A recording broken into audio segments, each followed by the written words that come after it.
Hi. வாழ்க்கையில் போட்டி போட்டு முன்னாடி போகலாம், ஆனால் பொறாமப்பட்டா என்றைக்குமே பின்தங்கி தாங்க இருக்கணும். இன்னைக்குள்ள கதையை கேட்டு முடிச்சதுக்கு அப்புறமா என்னடா இது, இந்த சில்லியான காரணத்துக்கு கூடவா பில்லி சூனியம் வைப்பாங்க அப்படின்னு சொல்லி நீங்களே ஃபீல் பண்ணுவீங்க. அந்த மாதிரி ஒரு சுவாரஸ்யமான கதையோட தான் இன்னைக்கு நான் வந்திருக்கேன்.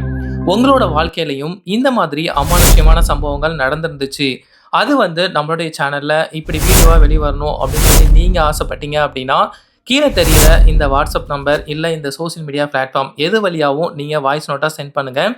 உங்களோட கதைகள் சுவாரஸ்யமாக இருந்துச்சு அப்படின்னா கண்டிப்பாக நம்மளுடைய சேனலில் வீடியோவாக வெளிவரும். வாங்க நம்ம வீடியோக்குள்ளே போகலாம். இன்னைக்கு நான் சொல்ல போகிற இந்த ஒரு சம்பவம் கடந்த 2010 அந்த காலகட்டத்தில் தமிழ்நாட்டில் இருக்கக்கூடிய ஒரு அழகான கிராமத்தில் தாங்க நடந்திருக்கு. இன்னைக்குள்ள இந்த கதையில் ஹீரோயின் தான் முழுக்க முழுக்க ட்ராவல் பண்ண போகிறாங்க.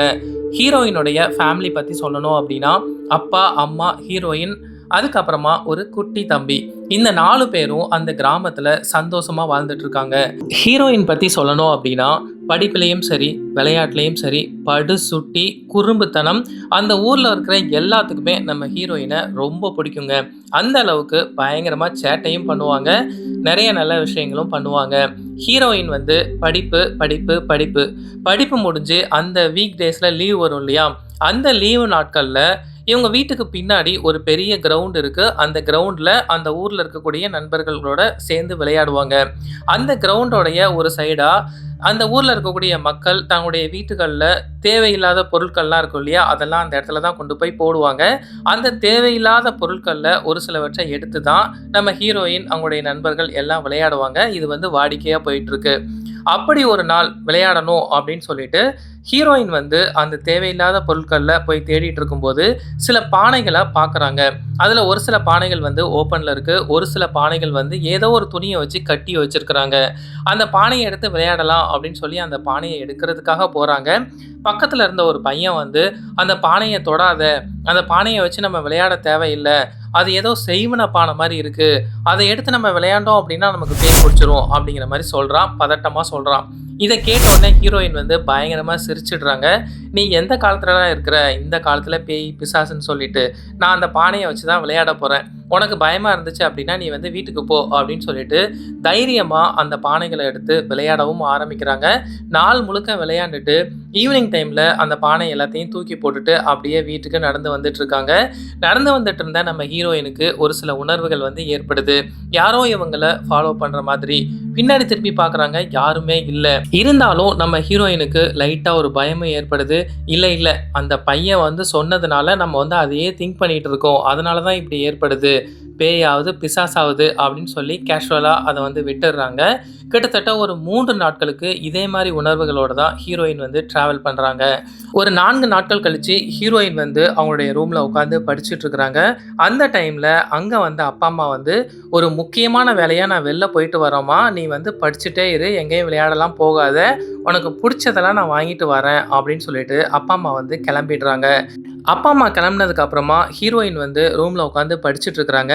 ஆனால் ஹாலில் ஏதோ வித்தியாசமான சவுண்டு கேட்குறத அவங்க உணர்றாங்க. ஒருவேளை தம்பியாக தான் இருக்கும் அப்படின்னு சொல்லி நேராக ஹாலுக்கு தம்பியுடைய பேரை சொல்லி தேட ஆரம்பிக்கிறாங்க. ஆனால் தம்பி அங்கே இல்லவே இல்லை. இவ்வளோ நாள் பேய் பிசாசு இப்படிங்கிற விஷயத்துக்கு கொஞ்சம் கூட பயப்படாதவங்க தனியாக இருக்கும்போது அந்த ஒரு சத்தத்தை கேட்டு பயப்பட ஆரம்பிக்கிறாங்க. வியர்த்து கொட்டுது. அப்பா அம்மா வர்றதுக்குள்ளே நம்ம எப்படியாச்சும் தூங்கிடணும், அப்படி தூங்கிட்டோம் அப்படின்னா நமக்கு பயம் இருக்காது அப்படின்னு சொல்லி நேராக பெட்ரூம்க்கு போர்வையை பொத்திட்டு அப்படியே தூங்க முயற்சி பண்ணி ஒரு வழியாக தூங்கிடவும் செய்கிறாங்க. கொஞ்ச நேரம் கழித்து அவங்களுடைய கைகளில் ஏதோ ஒரு வலி ஏற்படுற உணர்வு ஃபீல் பண்ணுறாங்க. எழுந்து கையை பார்க்குறாங்க, அவங்களுடைய கை விரலில் ஒன்று வீங்கியிருக்கு. அப்பா அம்மா வந்த உடனே என்னோட கை வீங்கிருச்சுப்பா அப்படின்னு சொல்லி அவங்க காட்டுறாங்க. அப்பா அம்மா என்ன சொல்கிறாங்க அப்படின்னா, நீ ஏதாச்சும் இனிப்பு சாப்பிட்டு அப்படியே கட்டில் போட்டிருப்ப, அதனால தான் எறும்பு கடிச்சிருக்கும் வீங்கியிருக்கும் அப்படிங்கிறத சொல்லிவிட்டு அவங்க கேஷுவலாக போயிடுறாங்க. ஆனால் நம்ம ஹீரோயின் சுற்றி சுற்றி பார்க்குறாங்க. அங்கே எந்த ஒரு எறும்புமே இல்ல. ஹீரோயினுக்கு கொஞ்சம் பயமா தான் இருக்கு. அன்னைக்கு வந்து எல்லாருமே சாப்பிட்டு முடிச்சுட்டு தூங்கவும் ஆரம்பிச்சுடுறாங்க. அடுத்த நாள் அதிகாலையில நம்ம ஹீரோயின் வந்து பெட்ல இருந்து எழுந்துக்கிறதுக்காக முயற்சி பண்றாங்க. ஆனா அவங்களால சுத்தமா எழுந்துக்கவே முடியல. கால்கள கொஞ்சம் கூட நகட்டவே முடியல. ஒருவேளை தம்பி தான் தன்னோட கால் மேல உட்கார்ந்துருக்கானோ அப்படின்னு சொல்லிட்டு, "டேய் தம்பி எழுந்துர்றா" அப்படிங்கிற மாரி சொல்லிக்கிட்டே இருக்கிறாங்க. ஆனா எந்த ஒரு சத்தமுமே வரல. கஷ்டப்பட்டு ஒரு வழியா அவங்க வந்து எழுந்துட்டாங்க. எழுந்து தன்னுடைய கால்கள பார்க்குறாங்க. பயங்கரமா ஷாக் ஆயிடுறாங்க. ஏன்னா, ஹீரோயினுடைய கால்கள் 2மே வீங்கி போயிருக்கு. அந்த வீங்கின இடத்துல சிகப்பு கலர்ல ஏதோ புள்ளி புள்ளியா இருக்கு. இத பார்த்த உடனே பயத்துல பயங்கரமா கத்திடுறாங்க. ஹால்ல இருந்த அப்பா, அம்மா வந்து பதட்டத்தோட, "என்னாச்சும்மா?" அப்படின்னு சொல்லி ஓடி வராங்க. ஓடி வந்து பார்த்த உடனே தன்னுடைய மகளுக்கு ஏற்பட்ட இந்த ஒரு நிலைய பார்த்து பயங்கரமா ஷாக் ஆயிடுறாங்க. உடனே ஹாஸ்பிட்டல் போலாம் அப்படின்னு சொல்லி அவங்க வந்து கிளம்புறாங்க. அந்த நேரத்துல அவங்க வீட்டுக்கு ஒரு ரிலேஷனும் வராங்க. ரிலேஷன் வந்தவங்க நம்ம ஹீரோனுடைய கால்கள பார்த்துட்டு, "இது ஏதோ செய்வின கோளாறு மாரி இருக்கு. நீங்க எந்த ஹாஸ்பிட்டல் போனாலும் இது சரியே ஆகாது. நம்ம ஊர்ல ஒரு காளியம்மன் கோவில் இருக்கு. அங்க கூட்டிட்டு வாங்க. கண்டிப்பா சரியாகிடும்" அப்படிங்கிறத சொல்றாங்க. ஓகே. நம்ம உடனே கிளம்பலாம் அப்படின்னு சொல்லி ஹீரோயினுடைய அப்பா, அம்மா முடிவெடுத்து ஒரு கார்ல அப்படியே ஹீரோயின வந்து கை தாங்கலா கூட்டி உட்கார வச்சுட்டு நேரா அந்த கோவிலுக்கு வந்து கிளம்புறாங்க. காளியம்மன் கோவிலுக்கு ரீச் ஆயிடுறாங்க. காளியம்மன் கோவில்ல இருக்கக்கூடிய அந்த பூசாரிய பார்த்து தன்னுடைய மகளுக்கு ஏற்பட்ட இந்த ஒரு பிரச்சனைய காட்டுறாங்க. அந்த கோவில்ல உள்ள பூசாரி ஹீரோயினுடைய கால்கள பார்த்துட்டு, "நீங்க கரெக்ட்டான இடத்துக்கு தான் வந்திருக்கீங்க. இந்த காளியம்மா உங்களுடைய பிரச்சனைகள் எல்லாத்தையும் சரி பண்ணிடுவா. ஆனா, நீங்க ஒரு 2, 3 நாள் இங்க தங்குற மாரி இருக்கும். நாளைக்கு காலையில கலச பூஜை வந்து இருக்கு. அதுல கலந்துக்கோங்க. அதுக்கப்புறமா கண்டிப்பா உங்களுக்கு ஒரு தீர்வு கிடைக்கும்" அப்படிங்கிறத சொல்லிட்டு அவர் வந்து கிளம்பிடுறாரு. ஹீரோயினுடைய அப்பா, அம்மாவும் அந்த கோவில்ல தங்கலாம் அப்படின்னு சொல்லி முடிவு பண்ணி தங்கவும் ஆரம்பிக்கிறாங்க. அன்னைக்கு இரவு அந்த கோவில்ல தான் 3 பேரும் தூங்கிட்டு இருக்கிறாங்க. நடு இரவு இருக்கும்.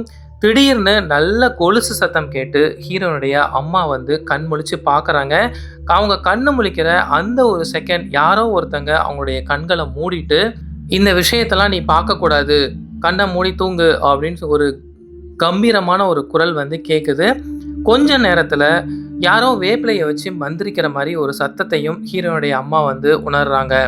அடுத்த நாள் காலையில எழுந்து பார்க்குறாங்க. ஹீரோனுடைய அப்பா, அம்மாவுக்கு ஒரே சந்தோஷம். ஏன்னா, ஹீரோயின் வந்து அங்க உள்ள கோவிலுடைய சுவர புடிச்சு அவங்களாவே நடக்குறாங்க. ஏன்னா, கடந்த 2 நாட்களா ஹீரோயின் வந்து பெட்ல இருந்து எழுந்துக்கணும் அப்படின்னாலே 2 பேர் வந்து கை தாங்கலா பிடிக்கணும். அப்பதான் அவங்களால நடந்துக்கவே முடியும். ஸோ இந்த மாரி ஒரு விஷயம் வந்து இந்த கோவிலுக்கு வந்த உடனே சரியாயிடுச்சே அப்படின்னு சொல்லி ஹீரோயினுடைய அப்பா, அம்மா வந்து சந்தோஷப்படுறாங்க. அந்த டைம்ல அங்கருந்து வந்த பூசாரி வந்து, "கொஞ்ச நேரத்துல கலச பூஜை வந்து ஸ்டார்ட் ஆக போகுது. அந்த பூஜையில கலந்துக்கோங்க" அப்படிங்கிறத சொல்லிட்டு கிளம்பிடுறாரு. கொஞ்ச நேரத்துல கலச பூஜையுமே ஸ்டார்ட் ஆகுது. கலச பூஜை கிட்டத்தட்ட ஒரு 2 மணி நேரம் போகுது. அந்த பூஜை முடிஞ்சதுக்கு அப்புறமா அந்த கோவில்ல இருக்கக்கூடிய பூசாரி வந்து அருள்வாக்கு சொல்ல ஆரம்பிக்கிறாரு. ஒவ்வொருத்தருக்கா அருள்வாக்கு சொல்லிட்டு கடைசியா ஹீரோயின் ஃபேமிலிக்கு வந்து அருள்வாக்கு வந்து சொல்றாரு. "நீங்க கரெக்ட்டான நேரத்துல என்ன தேடி வந்திருக்க. நான் கண்டிப்பா உன் மகள வந்து சரி பண்ணி தரேன். இந்த ஒரு பிரச்சனை உன் மகளுக்கு ஏற்படுறதுக்கு காரணம், உன் சொந்தத்துல இருக்கிற ஒருத்தன் தான் இந்த ஒரு செய்வினையா வச்சிருக்கான். அது யாரு அப்படிங்கிறத இன்னும் கூடிய ஒரு சில நாட்கள்ல உன் கண்ணுல நான் காமிப்பேன்" அப்படின்னு சொல்லிட்டு அந்த அருள்வாக்கும் சொல்லி முடிக்கிறாரு. அதுக்கப்புறமா கொஞ்ச நேரம் கழிச்சு அந்த கோவில்ல இருக்கக்கூடிய பூசாரி நேரா ஹீரோனுடைய அப்பா, அம்மா கிட்ட வந்து, "நம்ம உங்க வீட்டுக்கு போணும். உங்க வீட்ல வந்து சில பூஜைகள்லாம் பண்ண வேண்டியிருக்கு. அப்புறமா தான் இந்த பிரச்சனைகள்ல இருந்து நீங்க முழுவதுமா வெளிப்பட்டு வரலாம்" அப்படிங்கிறத சொல்றாரு.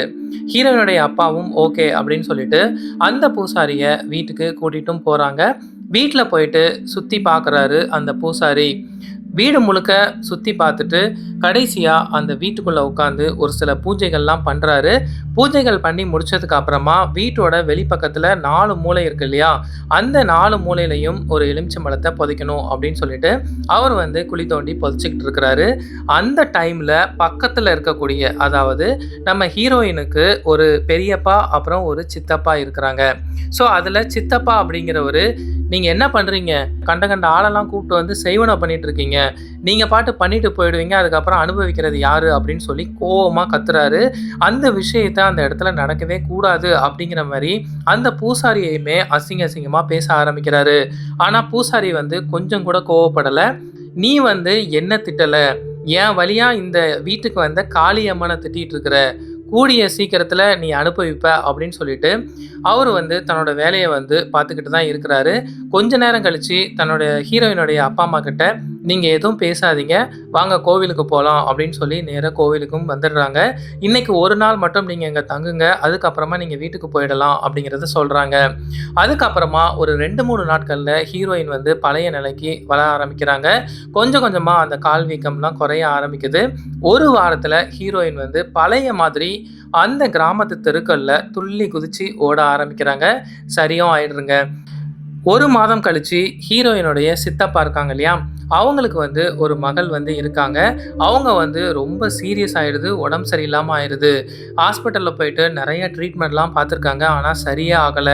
சரி இதுக்கு மேல முடியாது அப்படின்னு சொல்லிட்டு ஹீரோயினுடைய சித்தப்பா என்ன பண்றாரு அப்படின்னா, ஹீரோயினுடைய அப்பா அதாவது அவருக்கு அண்ணன்.